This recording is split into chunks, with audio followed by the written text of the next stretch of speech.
पहली पातशाही श्री गुरु नानक देव जी, पहली पातशाही श्री गुरु नानक देव जी, दूजी पातशाही श्री गुरु अंगद देव जी, दूजी पातशाही श्री गुरु अंगद देव जी, तीजी पातशाही श्री गुरु अमरदास जी, तीजी पातशाही श्री गुरु अमरदास जी, चौथी पातशाही श्री गुरु रामदास जी, चौथी पातशाही श्री गुरु रामदास जी, पांचवी पातशाही श्री गुरु अर्जुन देव जी, पंचवी पातशाही श्री गुरु अर्जन देव जी, छठवीं पातशाही गुरु हरगोविंद जी, छठवीं पातशाही श्री गुरु हरगोविंद जी,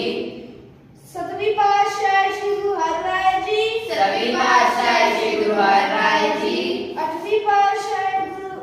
गुरु हरकृष्ण जी, आठवीं पातशाही श्री गुरु हरकृष्ण जी,